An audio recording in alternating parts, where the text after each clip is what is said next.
12 साल स्कूल में और 4 साल इंजीनियरिंग में। हर साल मैंने अपनी क्लास में टॉप किया है, लेकिन फिर भी आज मेरे पास कोई जॉब नहीं है।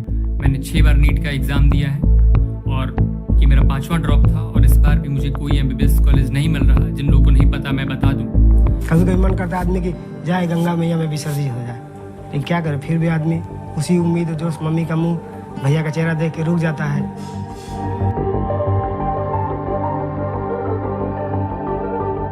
भारत एक ऐसा देश जिसे युवाओं का देश कहा जाता है, जहां 65% से ज्यादा पॉपुलेशन 35 साल से कम उम्र की है। यानी कि इंडिया का फ्यूचर अगर कोई डिसाइड कर रहा है तो वो है यहाँ की यूथ पॉपुलेशन। लेकिन अगर मैं ये बोलूँ कि इंडिया का ये फ्यूचर डिसाइड करने वाले ये यूथ पॉपुलेशन एसेट नहीं बल्कि बर्डन बनते जा रहे हैं तो सुनने में आपको काफी बुरा लगेगा, लेकिन रियलिटी फिलहाल यही है। In the year 2000, around 35% of Indian youth were unemployed. By 2022, the number almost doubled. The ILO says about 65% of the youth in India are jobless. 65%. CMIE के 2023 में किए गए एक सर्वे के मुताबिक भारत में 15 से 24 साल के यूथ में अनएम्प्लॉयमेंट रेट 45% तक पहुंच गया था, जो कि नेशनल एवरेज ऑफ अनएम्प्लॉयमेंट है 7 to 8%। उससे 6 गुना ज्यादा इन 15 से 24 साल के यूथ में देखने को मिला। मतलब आधे से ज्यादा यंग लोग जो जॉब ढूंढ रहे हैं उन्हें जॉब मिल ही नहीं रहा। NASDAQ did a study,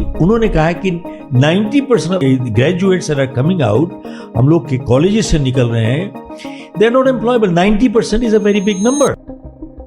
ये बहुत कड़वी सच्चाई है, लेकिन आज हमारे देश का सबसे एनर्जेटिक एज ग्रुप जो कि 20s to 30s के बीच के हैं, वो या तो सालों साल कोचिंग क्लासेस के चक्कर काटते हैं या रेग्रेट्स के बोझ तले दबे हुए रह जाते हैं।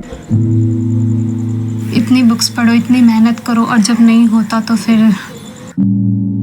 ऐसा लगता है जैसे मानो पूरा दुनिया ही खत्म हो गया। साल 2022 की सिर्फ हम बात करें तो 13,000 से ज्यादा स्टूडेंट्स ने अपनी जान दे दी पढ़ाई का प्रेशर, एग्जाम्स का टेंशन और फ्यूचर की अनसर्टेनिटी की वजह से। ये स्टूडेंट्स मेनली वो स्टूडेंट्स थे जो कॉम्पिटिटिव एग्जाम की तैयारी कर रहे थे। और हाल तो कुछ ऐसा है कि अभी कुछ महीने पहले राजस्थान में 53,000 पियून यानी चपरासी की पोस्ट के लिए 24,76,000 लोगों ने अप्लाई किया। और सबसे शॉकिंग बात ये थी कि उन एप्लीकेंट्स में PhD holders, MBA, law graduates तक शामिल थे।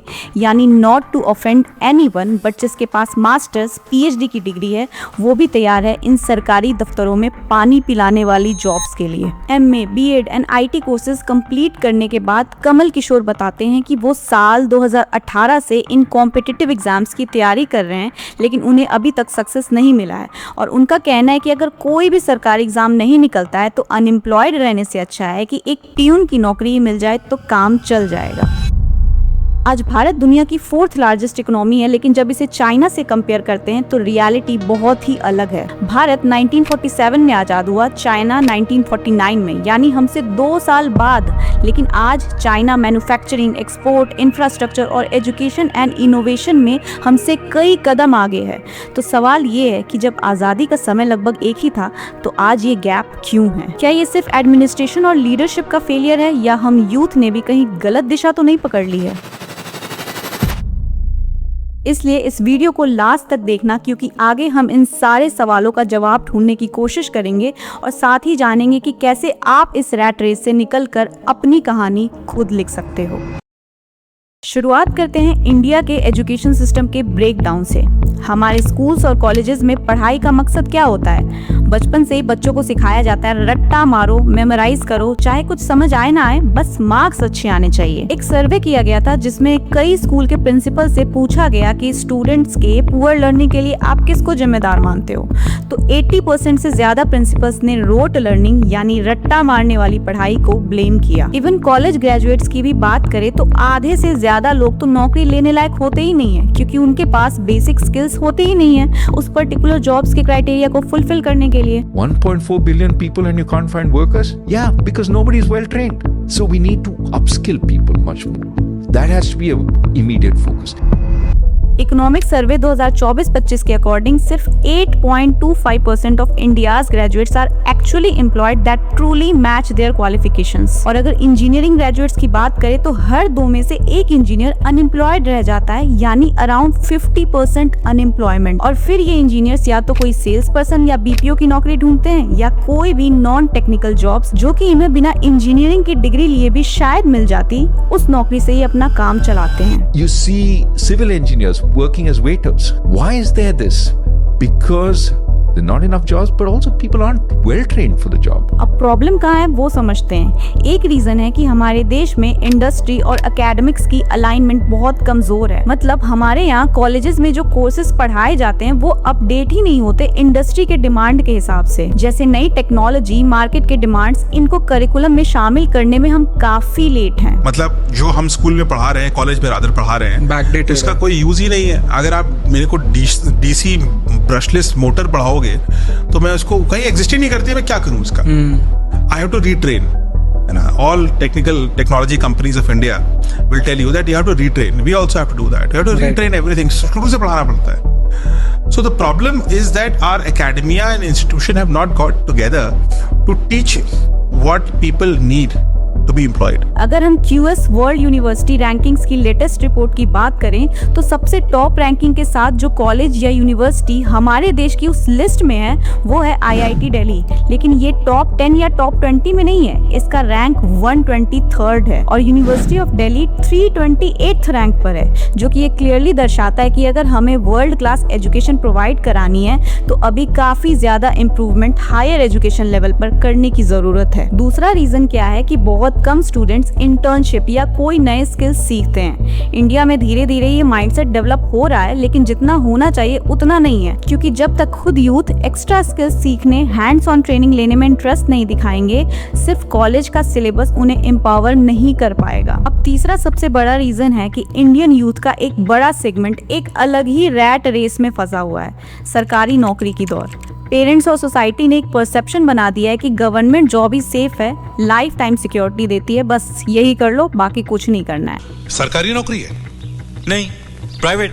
मुझे सरकारी नौकरी चाहिए। सॉरी, लेकिन मेरा होने वाला दामाद सरकारी नौकरी में होना चाहिए। हर बच्चा यही चाहता है कि मैं सरकारी जॉब में पहुंचूं, अपनी घर की अर्थव्यवस्था को सही करूं। मेन मकसद तो यही होता है हर आदमी का, क्योंकि सरकारी जॉब एक ऐसी जॉब है कि वो आदमी के मरते दम तक साथ देती है। इस सोच के कारण हर साल करोड़ों यंग लोग SSC, UPSC, state PCS, banking, railways, group C, group D, जो भी सरकारी नौकरी मिलती है उसका एग्जाम देने में सालों साल लगा देते हैं। कोचिंग इंस्टीट्यूट्स में अपनी पूरी जवानी खपा देते हैं। Even supreme court of India ने खुद माना कि रियलिटी ये है कि गवर्नमेंट जॉब्स के लिए कैंडिडेट बहुत ज्यादा हैं, पर जॉब्स बहुत कम हैं, जिसमें सिलेक्शन बहुत चंद लोगों के ही होते हैं। इसके अलावा कोटा जैसी जगह जो पहले रिजल्ट देने में आगे रहती थी IIT नीट एस्पिरेंट्स के लिए, वो आए दिन अब सुसाइड केसेस के लिए न्यूज में आती हैं। 2023 की बात करें तो कोटा में highest ever student suicide cases सामने आए थे, जिस वजह से वहां के हॉस्टल रूम्स में स्प्रिंग लोडेड फैंस तक लगाने पड़े थे टू प्रिवेंट हैंगिंग। 2013 से 2022 तक की ऑफिशियल डेटा में स्टूडेंट्स के सुसाइड केसेस में 94% तक का राइज देखने को मिला, जिसमें एक बड़ा हिस्सा एग्जाम फेलियर या परफॉर्मेंस प्रेशर से जुड़ा था। आप सोचो कि हमारा एजुकेशन एंड करियर इकोसिस्टम इतना टॉक्सिक मोड में चला गया है कि हम अपने बच्चों की मेंटल हेल्थ और लाइफ खतरे में डाल रहे हैं। इवन अभी इसी साल महाराष्ट्र में एक फादर ने अपनी 17 साल की बेटी को मार डाला, सिर्फ इसलिए क्योंकि नीट के मॉक टेस्ट में उसके मार्क्स कम आ रहे थे। सिर्फ मॉक टेस्ट में ये किस तरह का प्रेशर डाला जाता है बच्चों पर। सोचिए, एक बच्चा अगर 5 से 7 साल कॉम्पिटिटिव एग्जाम्स की तैयारी में लगा दे, ना कोई स्किल एक्वायर किया, ना वर्क एक्सपीरियंस, और फिर एग्जाम क्लियर ना हो, तो फिर उसकी सेल्फ स्टीम और सेल्फ ग्रोथ पे कितना असर पड़ता है ये सिर्फ वही समझ सकता है। इसीलिए कुछ लोग फिर मजबूरन कोई भी छोटी जॉब पकड़ लेते हैं, खुद को सेटिस्फाई करने की कोशिश करते हैं या फिर अनएम्प्लॉयड रह जाते हैं। मैंने वीडियो के स्टार्टिंग में अपने पड़ोसी देश चाइना से कंपेयर किया था इंडिया को, तो ये समझना जरूरी है कि आखिर चाइना ने ऐसा क्या किया जो हमसे आगे निकल गए। देखो, दोनों देशों में यूथ पॉपुलेशन भी बहुत बड़ी है, लेकिन चाइना ने अपनी यूथ को इंगेज करने के लिए मैन्युफैक्चरिंग और इंडस्ट्रीज में बहुत सारी जॉब्स क्रिएट की। कुछ नंबर से कंपेयर करें तो आज चाइना वर्ल्ड का मैन्युफैक्चरिंग सुपर पावर है। पूरे वर्ल्ड का अराउंड 28% मैन्युफैक्चरिंग आउटपुट चाइना से आता है, जबकि इंडिया का शेयर सिर्फ 3% है। चाइना का इंडस्ट्रियल आउटपुट इंडिया से 10 गुना ज्यादा है। उन्होंने 1980 से 2000 के बीच factories, special economic zone, infrastructure में हेवी इन्वेस्टमेंट किया,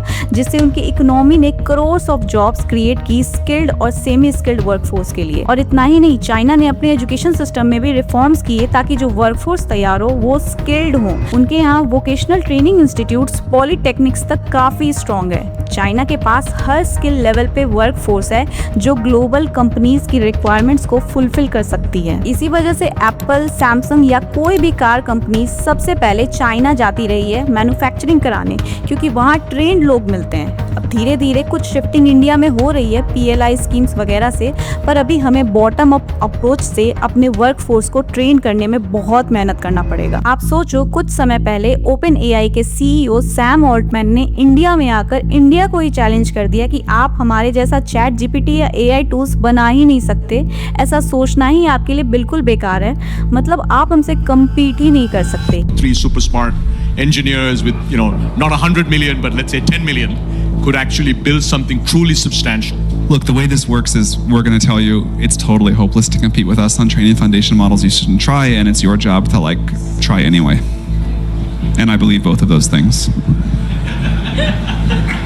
I think it is pretty hopeless, but वही आप चाइना को देख लो तो उसने ChatGPT को टक्कर देने के लिए DeepSeek जैसा AI एंड और भी कई सारे AI टूल्स वो लॉन्च कर रहा है, लेकिन हम इंडियंस अभी सोच ही रहे हैं कि ऐसा कुछ बनाने का कोशिश करेंगे। एक्चुअली में हमारी प्रॉब्लम ही ये है कि हमें कंज्यूम करना ज्यादा पसंद है rather than to produce. Career options की मेंटालिटी की भी बात करनी बहुत ज़रूरी है। हम अपने युवाओं को बहुत लिमिटेड ऑप्शंस देते आए हैं। जब ओलंपिक्स में इंडिया को ज़्यादा मेडल्स नहीं मिलते हैं तो हमें शर्म आने लगती है और हम अपने खिलाड़ियों को ही कोसने लगते हैं, लेकिन चाइना और अमेरिका को देखो, वो हमसे टॉप पर रहता है। अब रीज़न क्या है इसका? मेंटालिटी और इन्वेस्टमेंट। उन्होंने हर फील्ड में अपने यूथ को आगे बढ़ाने के लिए काम किया है और हम बचपन से ही एक ही राग सुनते आ रहे हैं, पढ़ोगे लिखोगे बनोगे नवाब, खेलोगे कूदोगे होगे खराब। ये माइंडसेट शुरू से ही बना दिया जाता है कि एकेडमिक्स इज एवरीथिंग, बाकी स्पोर्ट्स, आर्ट्स, क्राफ्ट्स सबको साइड हॉबी माना जाता है। चाइना में स्पोर्ट्स को नेशन बिल्डिंग का टूल माना जाता है। 5 ईयर प्लान्स में स्पोर्ट्स बजट का स्पेसिफिक एलोकेशन होता है। बचपन से ही चाइल्ड बूट कैंप्स चलाए जाते हैं जिसमें 4 से 6 साल की उम्र के बच्चों को आइडेंटिफाई करके स्पोर्ट्स बोर्डिंग स्कूल्स या ट्रेनिंग सेंटर्स में भेजा जाता है। और इंडिया में स्पोर्ट्स को अब तक एक्स्ट्रा करिकुलर एक्टिविटी माना गया है। Youth affairs and sports ministry के पास लिमिटेड बजट और पुअर कोऑर्डिनेशन है। खेलो इंडिया और फिट इंडिया जैसे स्कीम्स आए, लेकिन लॉन्ग टर्म पाइपलाइन अभी भी मिसिंग है। अब आप एक एग्जांपल ही ले लो दिलजीत दोसांझ के कंसर्ट का इन दिल्ली स्पोर्ट्स स्टेडियम, जहां काफी नुकसान किया था लोगों ने स्पोर्ट्स इक्विपमेंट्स का। कंसर्ट के बाद स्टेडियम की हालत इतनी खराब हो गई थी कि ट्रैक पर कचरा, बियर बॉटल्स बिखरे पड़े थे। एक रनर ने वीडियो डाल के कहा कि this is the situation of sports person and stadiums in India. लोग 4 साल में एक बार सवाल उठाएंगे कि ओलंपिक्स में मेडल क्यों नहीं आते, लेकिन देश में स्पोर्ट्स पर्सन को रिस्पेक्ट और सपोर्ट ही नहीं मिलता।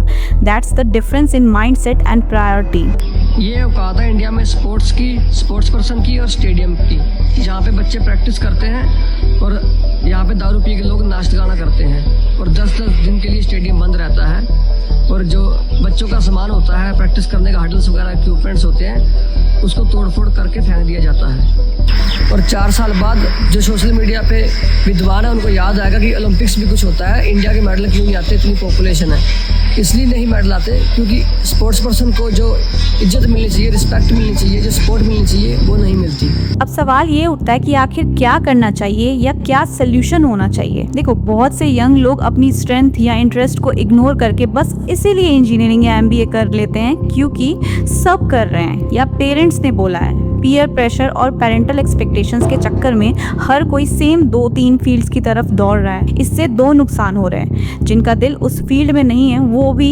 एवरेज परफॉर्मेंस देते हैं, और जिन फील्ड्स में रियल टैलेंट है उनको परस्यू करने से रह जाते हैं। सब आईएएस बनना चाहते हैं, गवर्नमेंट जॉब लेना चाहते हैं, पर किसी को टेक जायंट नहीं बनना, रिसर्चर नहीं बनना, और अगर कोई बनना चाहता भी हो तो सोसाइटी उसको उतना मोटिवेट ही नहीं करती। एक्चुअली में हमारी जनरेशन कहीं ना कहीं रिस्क टेकिंग में बहुत पीछे है। ज्यादातर लोग बस सिक्योर जोन में रहना चाहते हैं, नौकरी मिल जाए बस, चाहे ग्रोथ मिले ना मिले।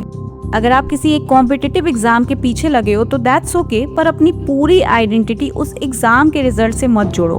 मान लीजिए एग्जाम क्लियर नहीं होता 2-3 अटेम्प्ट्स में, तो खुद को फेलियर मत मानो, बल्कि प्लान बी पे काम शुरू करो। देखो, अगर आप अभी स्कूल कॉलेज में हो तो अपने इंटरेस्ट एरियाज को एक्सप्लोर करो। सबके लिए इंजीनियरिंग मेडिकल नहीं है, कोई अच्छा राइटर बन सकता है, कोई म्यूजिशियन, कोई डिजाइनर, कोई एंटरप्रेन्योर। आज gaming, animation, sports management, arts, digital marketing, हजारों नए फील्ड्स हैं जिसमें इंडिया में डिमांड बढ़ रही है। आप अपने पैशन को पहचानो और उस पे स्किल्स बिल्ड करो। जरूरी नहीं सब जॉब ही ढूंढे। अगर आपके पास कोई आइडिया है, प्रॉब्लम सॉल्विंग की क्षमता है, तो आप स्टार्टअप या बिजनेस शुरू करने का सोच सकते हैं। इंडिया में अब स्टार्टअप इकोसिस्टम काफी इंप्रूव हुआ है। इंक्यूबेटर्स, गवर्नमेंट स्कीम्स जैसे स्टार्टअप इंडिया और फंडिंग ऑप्शंस अवेलेबल हैं। हाँ, सभी एंटरप्रेन्योर नहीं बन सकते, बट एटलीस्ट जॉब क्रिएटर बनने की सोच तो सकते हैं, ना कि सिर्फ जॉब सीकर। अगर आप 20 to 30 के एज ग्रुप के हो और ये देख रहे हो तो खुद भी देखो और अपने पेरेंट्स को भी दिखाओ, एंड अपना एक मिशन बना लो। अपनी कहानी खुद लिखेंगे। रैट रेस से निकल के अपने कैरियर और अपने लाइफ की डायरेक्शन खुद चूज करो, जिसमें आप बेस्ट कंट्रीब्यूट कर सकते हो और जो आपको सेटिस्फाई करे। देखो, देश की प्रॉब्लम्स कम नहीं है। बेरोजगारी, पोल्यूशन, हेल्थ केयर, एजुकेशन, सब चैलेंजेस हैं, पर हर प्रॉब्लम एक अपॉर्चुनिटी लेकर आता है। और हाँ, आप में से कई लोग होंगे जो यूपीएससी एग्जाम के साइकिल में फंसे होंगे और चाह के भी निकल नहीं पा रहे होंगे, तो आप मेरी ये वाली वीडियो एक बार जरूर देखना, हो सकता है आपको काफी हेल्प हो। मैं डिस्क्रिप्शन में लिंक दे दूंगी। बाकी अगर आपको ये वीडियो अच्छा लगा हो और यहाँ तक आपने वीडियो को पूरा देखा है तो कमेंट करके जरूर बताना। जल्दी मिलती हूँ आपसे नेक्स्ट वीडियो में। Thank you so much.